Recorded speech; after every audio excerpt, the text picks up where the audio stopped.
¿Qué tal? Gracias por visitar nuestro canal. Estás viendo la serie Los Atributos de Dios. Que Dios te bendiga.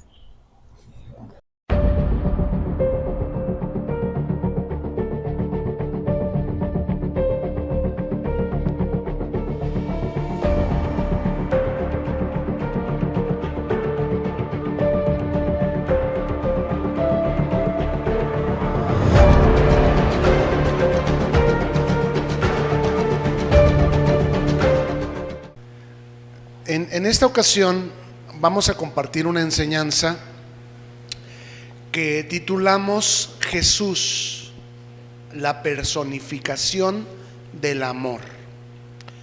Sabemos que Dios es amor y que a Dios nadie lo ha visto jamás, sino que fue el Hijo quien lo dio a conocer. Por lo tanto, Jesús, el Hijo de Dios, es la personificación del amor.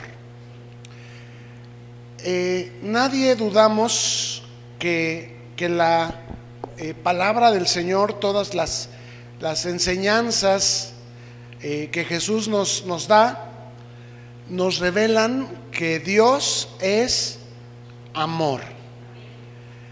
En la primera carta que escribe el apóstol Juan, en el capítulo 4, versos del 7 al 9, encontramos que la Escritura dice de esta manera: Amados, amémonos unos a otros, porque el amor es de Dios. Todo aquel que ama es nacido de Dios y conoce a Dios.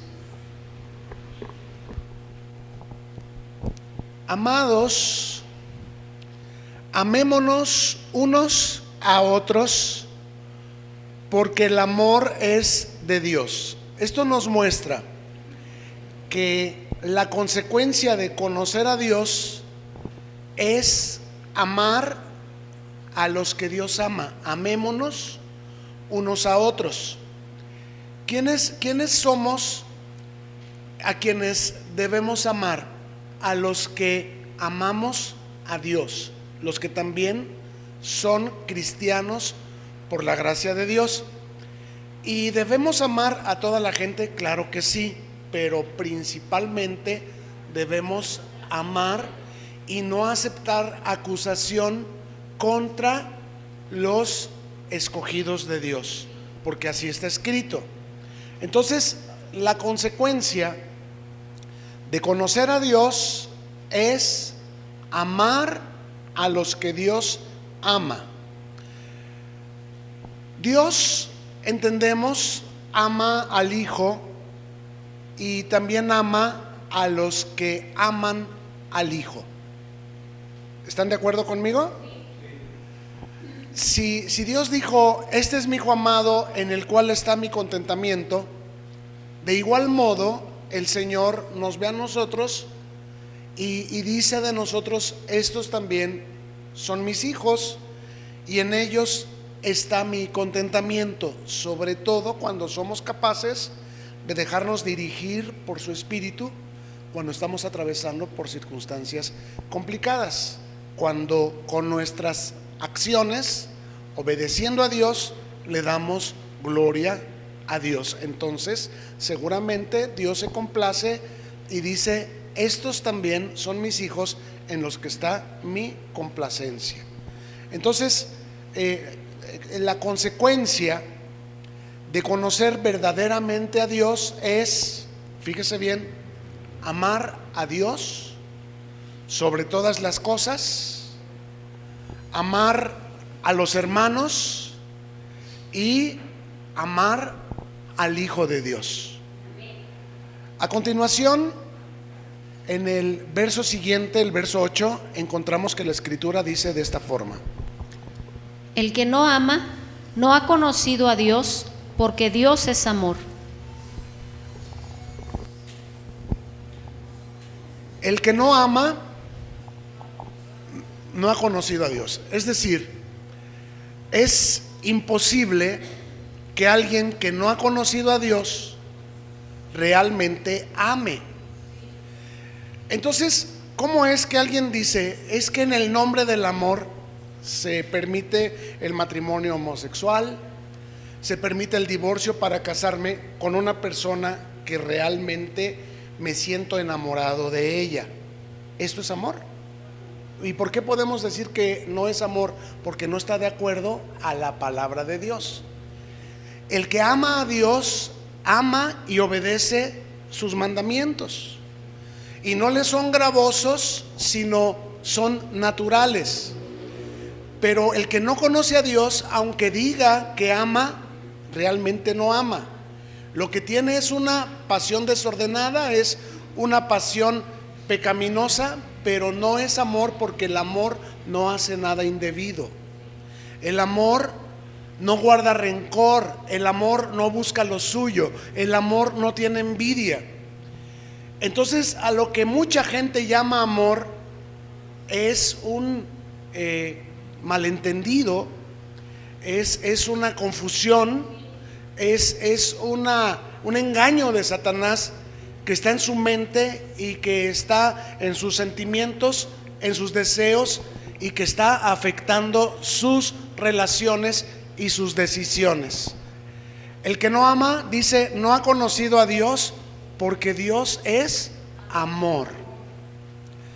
Hemos visto que hay los que sonsacan a otros para sacarlos del camino. ¿Quién es el camino? Cristo. Y también muchos que se dicen cristianos que fallan en perdonar. Se dicen cristianos, pero a esa persona no la puedo ver, no la soporto. Si esa persona va, yo no voy. Y muchos cristianos no nos hablan, nos ven y se hacen como que no nos ven.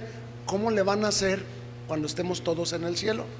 ¿Se van a salir del cielo porque no nos soportan?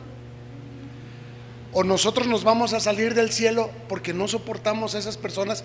Tenemos que tratar con nuestros sentimientos, con nuestros pensamientos, y perdonar de todo corazón a los que nos ofenden, sus ofensas, no porque nos lo pidan o porque se lo merezcan, sino a cuenta del perdón que nosotros, que hemos sido amados de Dios, hemos recibido de parte de Dios en el sacrificio de Cristo. Lo que debemos ver en las personas no es el pecado, sino la sangre de Cristo, porque para esto Dios envió al Cordero de Dios para quitar el pecado del mundo. Amén. Entonces, hay los que fallan en perdonar, o hay los que fallan en su generosidad con la obra de Dios y retienen más que lo debido. ¿Realmente tienen fe en Dios los que son escasos con su obra? No, porque si la tuvieran, darían con liberalidad, pero tienen una lucha en su carne a causa de su incredulidad. Y también hay los que tienen lucha con su piedad hacia los hermanos necesitados. Hay personas en la iglesia que nosotros vemos que tienen más necesidad que otros, pero endurecemos contra ellos nuestro corazón y le decimos: Dios te bendiga, estás muy flaquito, vete por la sombrita, no te vaya a quemar el sol. Y teniendo con nosotros que darles, no les damos, no compartimos nuestro pan con el hambriento, ni nuestra ropa con el que la necesita.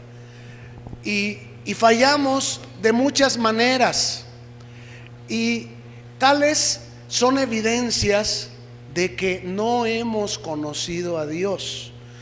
Es decir, podemos tener lenguaje, amén, gloria a Dios, hermano, aleluya, podemos asistir a la congregación, pero estar fallando en algo muy importante.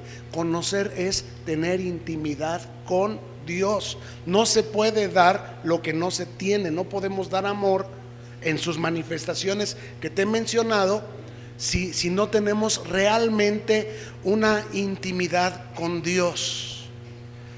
Entonces, muchas veces hemos fallado en la manifestación de nuestro amor porque le sacamos a la gente en cara los resentimientos que tenemos desde hace tiempo con los que no hemos tratado. Esto lo único que está mostrando es en nosotros falta de intimidad con Dios, falta de llenarnos de Dios, porque Dios es amor y el amor es sin falla.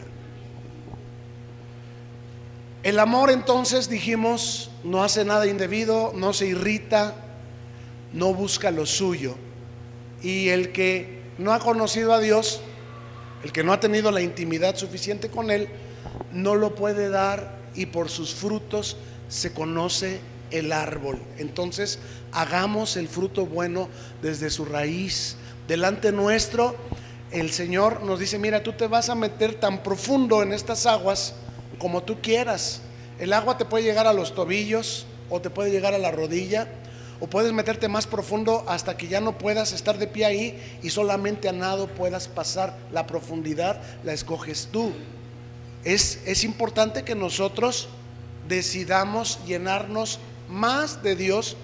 Si en alguna manera hemos, en esto que hemos mencionado, descubierto que hemos tenido algunas fallas en nuestra manifestación de amor, número uno, hacia el mundo, hacia los hermanos, hacia Cristo y hacia el Padre, hacia Dios.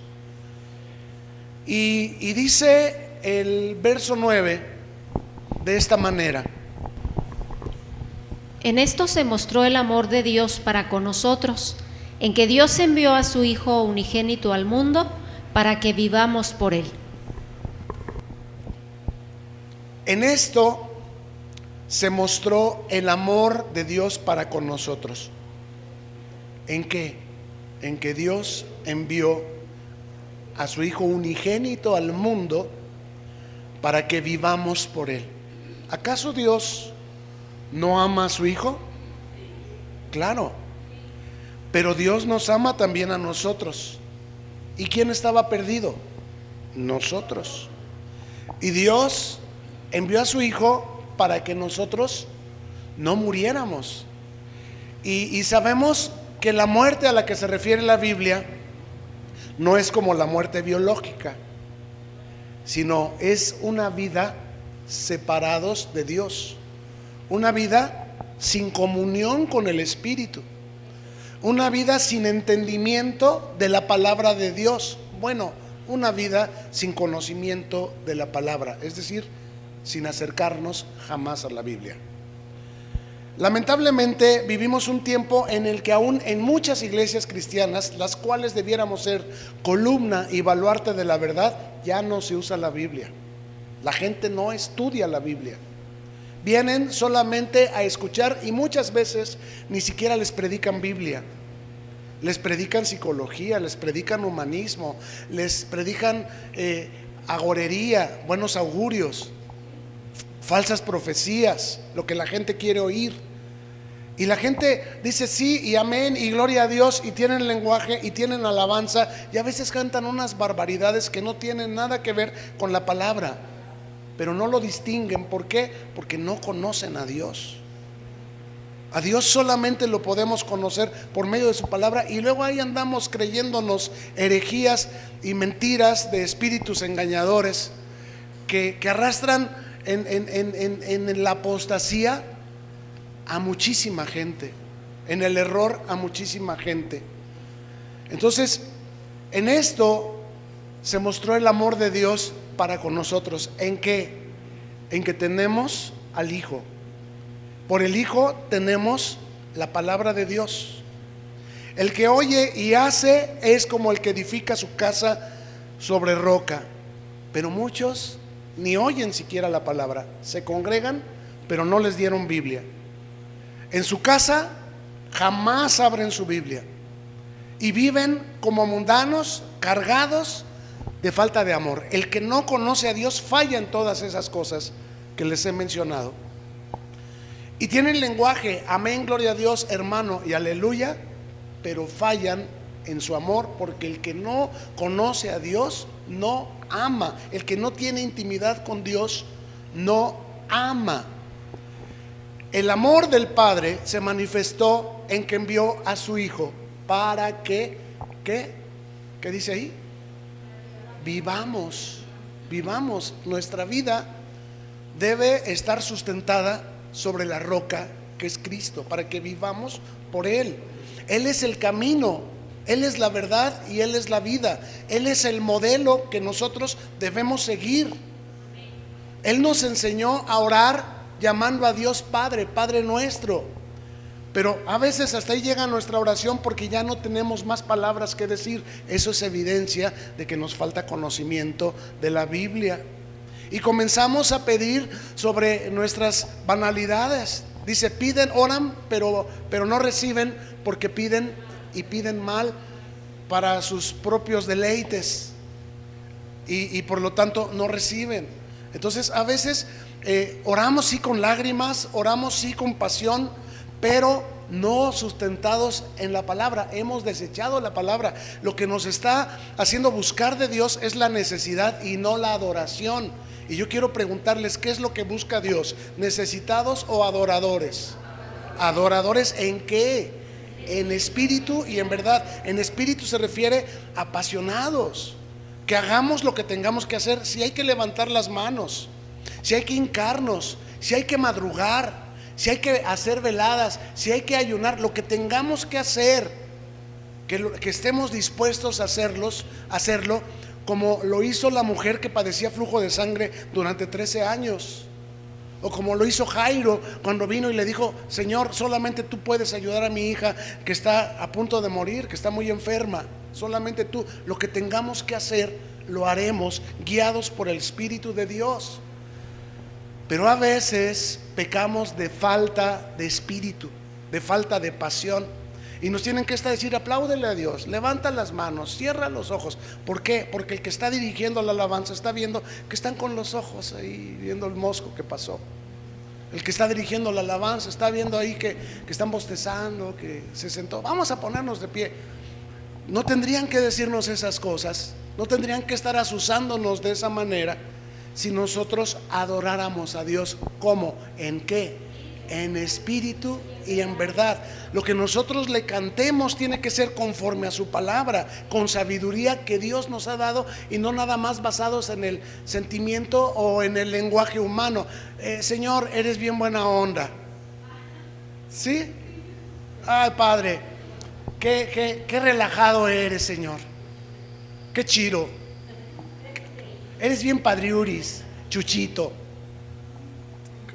¿Les parece bien? ¿Por qué no? Porque Dios nos dio al Hijo para que por medio del Hijo llegáramos al Padre. Y el Hijo nos dio la palabra. Por el Hijo tenemos entrada a la Escritura, que nos es revelada por el Espíritu. No para que andemos en apostasía conforme a nuestras imaginaciones y necesidades y buenos deseos, sino para que andemos conforme a su palabra. Que todo lo que hagamos en la iglesia y todo lo que hagamos en nuestra vida sea sustentados conforme o sobre la palabra, para que vivamos por el Hijo. Dios nos ama porque el Hijo está en nosotros. Entonces, nuestro amor al mundo se manifiesta predicándoles a Jesús. Esto lo hemos visto en muchas ocasiones anteriores. Pero también nuestro amor se manifiesta amando a Dios y amando al Hijo y amando a los hermanos, tal como lo estamos mencionando en esta mañana. Y así como Jesús mostró compasión por los perdidos, y oiga bien, formó un grupo de discípulos y los enseñó a orar, a estudiar la palabra, pidiendo al Padre que enviara obreros a su mies que hicieran esto mismo, orar al Padre y pedir conforme a su palabra. Esto es la compasión que Dios siente por el mundo. De tal manera amó Dios al mundo que dio a su Hijo unigénito, para que todo aquel que en Él cree no se pierda. Y el Hijo, así como el Padre lo envió a Él, nos envió a nosotros. ¿Para qué? Para llevar su evangelio. Y todo aquel que crea en nosotros, crea en Él. Todo aquel que nos vea a nosotros, lo vea a Él. ¿Por qué? Porque su nombre, su palabra, porque nombre se refiere a toda su palabra, a toda su presencia, a toda su sustancia, está en nosotros. De tal manera que así como en el tiempo en que Jesús anduvo entre los hombres y mostró compasión por los enfermos y por los endemoniados, y a unos sanó y a otros liberó, así hoy tú y yo somos su cuerpo. Imagínate su cuerpo vacío del Espíritu. ¿Alguien se imagina a Cristo vacío del Espíritu? ¿Sería diferente? ¿Sería notable Jesús? No, sería un hombre más. Pero por la llenura del Espíritu resplandecemos. Es ahí donde se cumple la Escritura, cuando Jesús nos dice: ustedes son la luz del mundo y la sal de la tierra. No es una palabra que suena bonito, no es un buen deseo, no es una agorería, algo que te va a ocurrir en el futuro. Es una realidad hoy, pero de la que tú tienes que apropiarte. Tú eres la luz. Tú eres el Evangelio hecho carne. Tú eres la carta escrita no con tinta, sino con el Espíritu de Dios para tu familia, para tus vecinos, para tus compañeros. Ahí donde tú dices el anticristo, el 666 y la bestia, ahí viven y pues ahí no se puede predicar. Ahí es donde Dios envió a su Hijo unigénito al mundo, donde lo crucificaron. ¿Me dices que fue fácil para él? Pero a él lo siguieron multitudes y luego le dieron la espalda y luego gritaron: crucifíquenle. ¿Y algo lo diluyó? No, que nada te diluya a ti. Que el sentir que hubo en Cristo esté también en nosotros y que nos llenemos del amor de Dios por el mundo y por los hermanos. Pero esto solamente es posible cuando tenemos conocimiento de Dios. El que conoce a Dios ama y vive el amor, como lo dice aquí, para que vivamos en él. Dios envió a su Hijo unigénito al mundo para que vivamos por él. Todo lo que hagamos, que lo hagamos por él y para su gloria. A continuación, la Escritura dice de esta forma: cómo Dios ungió con el Espíritu Santo y con poder a Jesús de Nazaret, y cómo éste anduvo haciendo bienes y sanando a todos los oprimidos por el diablo, porque Dios estaba con él. ¿Qué anduvo haciendo Jesús en el mundo?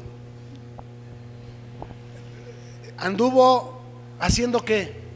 Bienes y sanando a todos los oprimidos por el diablo. Por dos razones. Una, Dios estaba con él. Pero la otra, Dios lo ungió con el Espíritu Santo y con poder. Quiero que veas el alfa y el omega, el antes y el después en la vida terrenal de Jesús. Nadie niega que todo lo que Jesús hizo, lo hizo por dos razones. Dios estaba con él.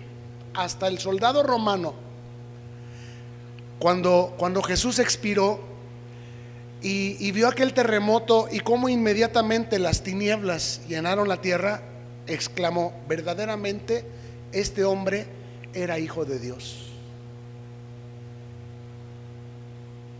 Nadie podía refutar la verdad que Dios estaba con él. Muchas son las aflicciones del justo. Eso te incluye a ti y me incluye a mí. Dios no nos deja ser tentados más de lo que podemos soportar, pero no estamos solos.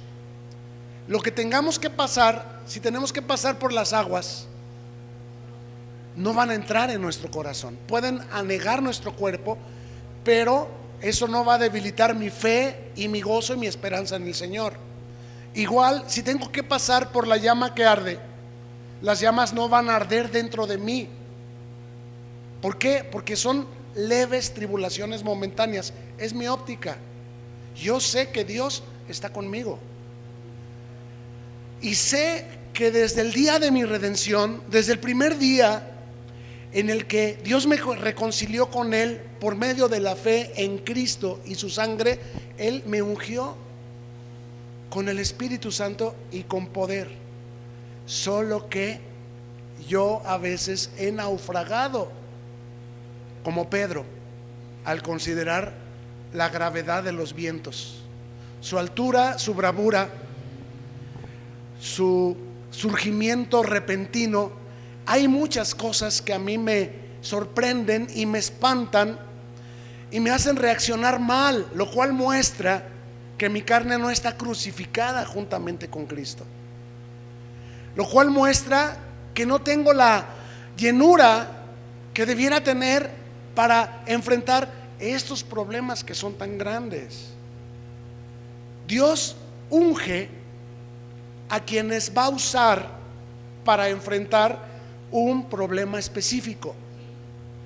Dios llamó a Moisés y lo ungió, llamó a Sansón y lo ungió, llamó a José y lo ungió, llamó a Jesús y lo ungió, llamó a Pablo y lo ungió. Es decir, el ungimiento marca el inicio de un propósito. Las cosas que a nosotros nos pasan no tendrían por qué sorprendernos, porque están dentro de la soberanía de Dios. Aún las cosas que hicimos mal, a los que amamos a Dios, todas las cosas, también las que hicimos mal, nos ayudan para bien. Hemos sido ungidos para enfrentar esta batalla. Has sido equipado y lo único que te hace falta es leer el manual de cómo usar esta unción con la que has sido equipado. La unción es una poderosa arma de destrucción. Sansón era una poderosa arma de destrucción, Moisés era una poderosa arma de destrucción, José era una poderosa arma de destrucción. Y tú sabes que cada uno de ellos enfrentaron circunstancias muy duras. Esther era una poderosa arma de destrucción. Y de cada uno de ellos estamos hablando que las circunstancias eran, fíjate bien, amor por Dios, amor por el Hijo, amor por el pueblo de Dios y amor por el mundo. ¿Te fijas? Dios tiene el control soberano de todas las cosas que Él ha previsto y provisto para nosotros. El diablo nos hace pensar: si tuviera esto, si tuviera el otro, si hubiera hecho esto, si hubiera hecho el otro. Tú no tienes y no hiciste lo que no estaba en el plan de Dios que tuvieras o que tuvieras. Y por más que te afanes y por más que pidas, y porque tú crees que necesitas esto o que ocupas esto otro, si no está en la voluntad de Dios que lo tengas, no lo vas a tener. Pero te digo una cosa: si tienes la unción. La unción te ha señalado desde antes de entrar en las luchas en las que estamos, como parte de la respuesta o como la respuesta de Dios para esas circunstancias. ¿Quién es este filisteo incircunciso para venir y desafiar a los escuadrones del Dios viviente? ¿Quién me dice quién dijo estas palabras? David, un niño ungido, que ni el ejército más poderoso y más equipado hubiera podido enfrentar ese mal, ese problema que de mañana y de tarde venía y desafiaba y hacía sentir como escarabajos a los hijos de Israel. Por muy hombres de guerra que fueran y muy armados y preparados que estuvieran para la guerra, no eran nunca suficientes para enfrentar ese problema. Pero Dios ungió con poder y con su espíritu a Jesús de Nazaret, para que éste anduviera metiéndose en problemas, en chismes, en pleitos, en robos. ¿O qué andaba haciendo Jesús? Bienes. ¿Por qué? Porque estaba lleno del Espíritu. No se puede hacer lo malo, porque si estás lleno de Dios, porque Dios no peca. El que es nacido de Dios no practica el pecado. O sea, no me voy a meter en problemas, no voy a andar haciendo males si realmente estoy cumpliendo el propósito para el cual fui ungido. ¿Por qué Sansón se metía en problemas? Porque no andaba de acuerdo a la vocación para la cual fue llamado, un nazareato. ¿Qué es un nazareato? Ser apartado. No, él andaba de pendenciero, de jugador, de bebedor.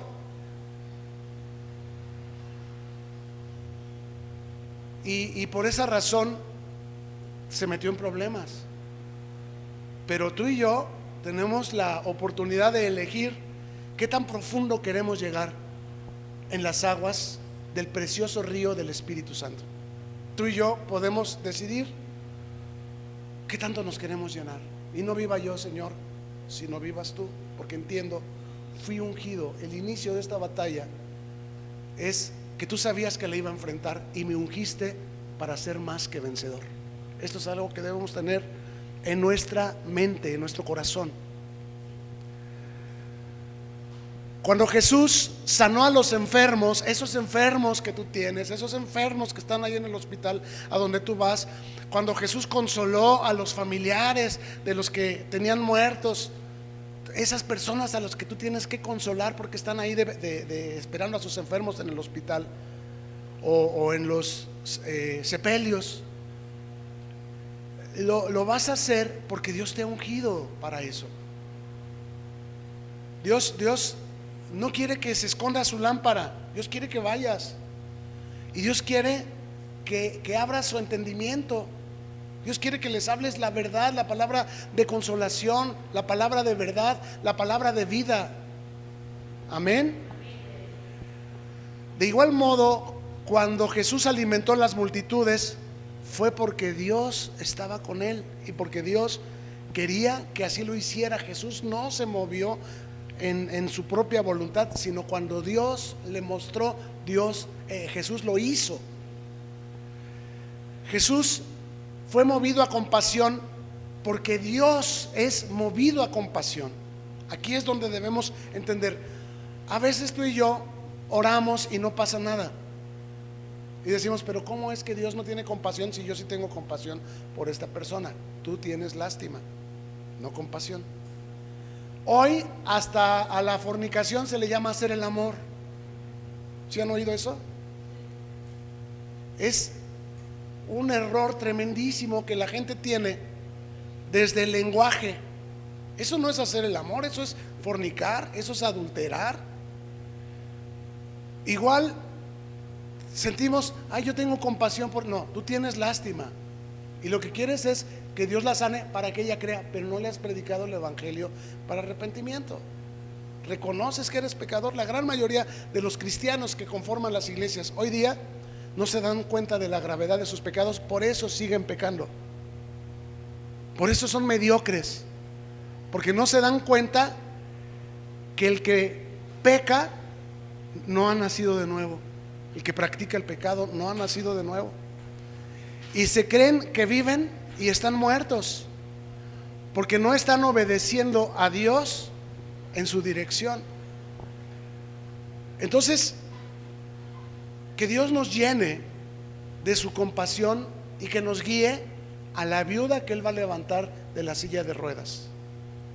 Que nos guíe a la viuda a la que Él le va a hacer el milagro de que su harina no escasee. No son todas.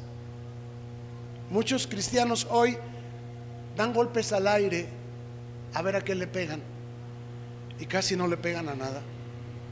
Tienen que andar empujando a la gente para sentir que Dios los está usando y que esas personas crean que Dios los tocó, pero luego se levantan nomás llenos de tierra, emocionados por un poco tiempo, pero nada más vuelve la puerca lavada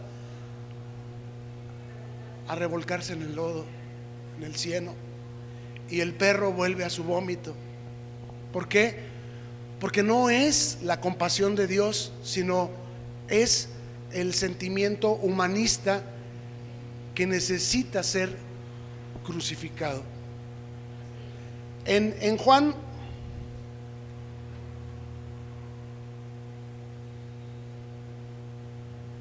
capítulo 14, versos 8 y 9, dice así: Felipe le dijo: Señor, muéstranos el Padre y nos basta. Jesús le dijo: ¿Tanto tiempo hace que estoy con ustedes y no me has conocido, Felipe? El que me ha visto a mí, ha visto al Padre. ¿Cómo pues dices tú, muéstranos el Padre? Jesús, en su propia persona, demostró que Dios es un Padre amoroso. Y lo testificó con palabras y con hechos. ¿Por qué? Porque Jesús conoce al Padre. ¿Y qué dijimos que significa la palabra conocer? Tener intimidad con el Padre. Jesús es el único camino que nos lleva al Padre. Y es el mediador para reconciliar con Él mismo a la criatura a la que el Padre ama, que es el hombre. Ahora, nosotros somos su cuerpo. El que nos ve a nosotros en la llenura de su Espíritu, ve al Padre. Nosotros somos las cartas vivas escritas, no con tinta, sino con el Espíritu de Dios. El que cree en nuestra palabra, que es de Dios, está creyendo en el Padre. El que nos recibe a nosotros, recibe al Padre. El que nos da a nosotros un vaso de agua, en calidad de personas que les hablamos de parte de Dios, le está dando a Dios, a Cristo, un vaso de agua. ¿Cuándo te vimos enfermo y te visitamos? Cuando visitaron a uno de estos, mis pequeños. Nosotros somos los hijos de Dios, el cuerpo de Cristo. Por Cristo, el amor del Padre nos ha llamado los hijos de Dios. Un padre que quería salvar al hombre, a la humanidad que estaba perdida y muerta espiritualmente. Cada día, tú y yo, cuando abrimos nuestros ojitos, debíamos despertar con el primer pensamiento que fuera el gran amor que Dios tiene por mí. ¿Cuánto me ama Dios? Que me ha llamado su hijo, que me ha hecho su carta para estos pecadores, contradictores, impíos, violentos, perversos. Que Dios me llene de su amor por todos ellos y que les conceda arrepentimiento, entendimiento. Yo voy a echar mi pan sobre las aguas y que esta palabra no regrese a mí vacía, que cumpla el propósito para el cual Dios envió a su Hijo, para que nosotros vivamos por Él, sí, pero también para que nosotros mostremos al Padre. ¿Cierto? Dios nos amó tanto al mundo que consideró válido pagar el precio de su propio Hijo por nuestra redención. Él sabía que le iban a matar a su Hijo. Él sabía, y aún así los amó y les dio a su Hijo, para que todo aquel que en Él crea no se pierda. Quiero hacerles una pregunta. ¿Ustedes creen que entre los que gritaron crucifíquenle, los que le pusieron los clavos, los que lo azotaron, días después, meses después, quizás años después, no se hayan arrepentido y Dios los haya salvado? Claro. ¿Por qué? Por el amor de Dios el Padre. ¿Cómo es que nosotros andamos en enemistades? ¿Cómo es que nosotros andamos en pleitos? ¿Cómo es que nosotros andamos de quisquillosos? Porque nos falta la llenura del amor. Porque el amor no guarda rencor, el amor no se irrita, el amor no hace nada indebido. El ignorar el hecho de que Dios les ama ha dejado a muchos cristianos paralizados espiritualmente. Muchos no están cumpliendo su ministerio para el que fueron ungidos. ¿Por qué? Porque ignoran que Dios les ama. Por eso te digo, lo primero que tú debes hacer cada mañana al abrir tus ojos es darle gracias a Dios porque eres su hijo, porque te ama de tal forma que te ha llamado su hijo. El paralítico de Betesda, ¿se acuerdan? Sabía que Dios puede sanarlo, pero estaba pensando que nadie quería ayudarlo. Dios puede, pero quiere. Yo creo que Dios no quiere. Error. ¿Quién estaba ahí junto a él dispuesto a ayudarlo? Jesús. ¿De parte de quién? Del Padre. ¿Dios quiere? Dios quiere. Y muchos pensamos, Dios puede, pero no quiere. Entonces estamos cayendo en la tentación en la que cayó Eva. Lo que pasa es que Dios no quiere que ustedes sean como Dios. Dios no quiere que tú tengas. Dios puede, pero no quiere que tengas. ¿Se da cuenta? Y Dios puede y Dios quiere, pero esto solamente lo vamos a entender si le permitimos que Él nos llene de esta certeza de que somos hijos de Dios, de que en su gran amor Dios nos ha llamado sus hijos. Dios nos ama de tal manera que todo lo podemos en Cristo que ¿qué? Pero separados de Cristo, ¿es Dios el que en su amor ha fallado o somos nosotros en nuestra incredulidad? No le llames incredulidad, llámale duda. Somos nosotros los que en nuestra duda hemos fallado y hay muchas carencias en nuestra vida.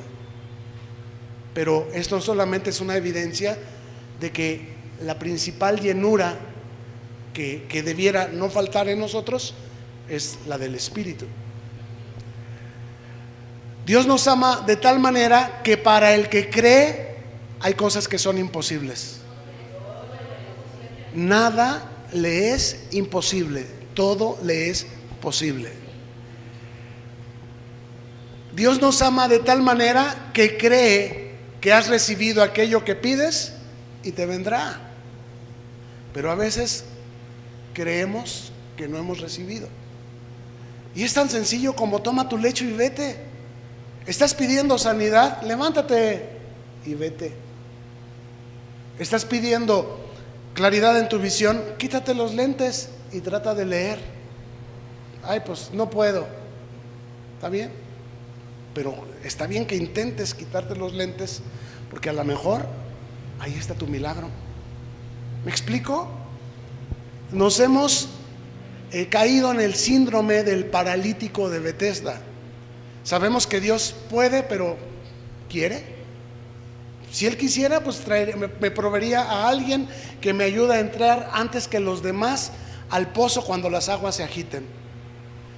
En la segunda carta que Pedro escribe, en el capítulo 1, verso 3, encontramos que la Escritura dice de esta forma: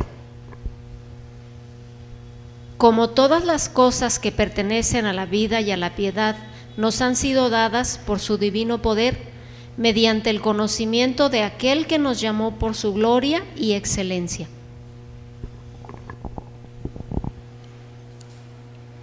Todas las cosas que pertenecen a la vida.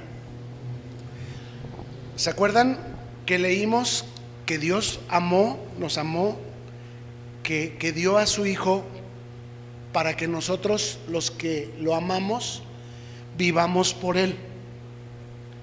Vivamos por Él. Todas las cosas que pertenecen a la vida piadosa, es decir, a la vida en comunión con el Espíritu, a la vida dirigidos por el Espíritu. Una de las definiciones que hemos aprendido acerca de la palabra llenura es totalmente controlados por el Espíritu. Entonces, si realmente logramos estar totalmente controlados por el Espíritu, es porque realmente hemos logrado apropiarnos de todas las cosas que pertenecen a la vida y la piedad. ¿Me expliqué? El que es de Cristo no practica el pecado. Eso es piedad. Y estar llenos de Cristo es vida. Todas las cosas que pertenecen a la vida y a la piedad nos han sido dadas por su divino poder. ¿Dónde está su divino poder? En su palabra. Dios dijo, sea la luz, ¿y qué ocurrió? Se hizo la luz. Señor, si tú quieres que yo sea limpio, solamente pon la palabra en tu boca. Y Jesús dijo, quiero, sé limpio. Entonces, el divino poder de Dios es su palabra, pero nosotros salimos a nuestras actividades sin haberle dado el estudio debido a la palabra, sin haber orado muchas veces, casi como antes, tomando salivita y poniéndonosla en las orejas y diciendo, en tu nombre, Señor, al ratito regreso, tu sangre me limpia, me libre de todo pecado, adiós, ahí te encargo la ropa, la bajas y llueve. O sea, totalmente mundanos, profanos, vanos, y queremos dar fruto. No, pues allá está una mentira, allá está una grosería, allá está un robo. Uno mismo cae en esas injusticias. ¿Por qué? Pues es la evidencia de que no conocemos a Dios. Pero ¿cómo no? Si yo voy a la iglesia. Sí, pero maldices. ¿Por qué maldices? Pues se me salen. Ya cuando me doy cuenta, ya se me salió. De la abundancia del corazón habla la boca. No puede el árbol malo dar buen fruto. Pero todas las cosas que pertenecen a la vida y a la piedad nos han sido dadas por su divino poder, el cual está en la palabra. El hombre bueno del buen tesoro del corazón saca buenas cosas. Con el corazón que dice, se cree. El hombre bueno estudia la palabra y cuando vienen las dificultades, el Espíritu le revela qué palabra usar para resolver tal situación, cómo interpretar estas circunstancias. ¿Qué está pasando? Pues nos está pasando como a José, nos está pasando como a Gedeón. Me explico en lo que quiero decir, ¿verdad? Entonces, el divino poder de Dios, que dijimos que es la palabra, mediante el conocimiento de aquel que nos llamó por su gloria. ¿Mediante el qué? ¿Qué dijimos que es conocimiento? Intimidad con Dios. Mediante el conocimiento de aquel que nos llamó por su gloria y excelencia. ¿Quién es el que llamó? ¿El Padre o el Hijo? El Padre. El amor del Padre nos llamó, nos ungió con Espíritu Santo y con poder. Y por esa razón podemos andar haciendo bienes y sanando a los oprimidos por el diablo en el nombre de Jesús, porque Dios está con nosotros, como estuvo con Jesús, porque Dios no hace acepción de personas. Cuando Dios nos recibió como hijos, nos recibió y nos ve y nos trata y nos respalda como a hijos. Entonces, no andemos como mundanos, no andemos como profanos. Que nuestra medida no sea cómo se desenvuelven, cómo actúan otros cristianos. Es que aquel, pues, a veces va y a veces no va, a veces ofrenda y a veces no ofrenda. Esa no es nuestra medida. Lamentablemente esa es la normalidad en estos tiempos. El amor de muchos se enfriará, pero nuestra medida sigue siendo Cristo, porque Dios es el mismo ayer, hoy y por los siglos.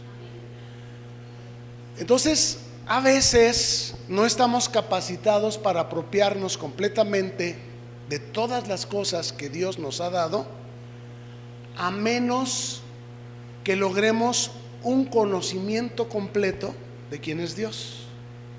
Es decir, una intimidad con el amor de Dios. Por favor, pongámonos sobre nuestros pies. Gracias por llegar al final de este video. Oramos que te sea de provecho y que lo puedas compartir con quienes tú sabes que les bendecirá también. Suscríbete y no te olvides de darle like. Hasta la próxima y mientras tanto, que Dios te bendiga.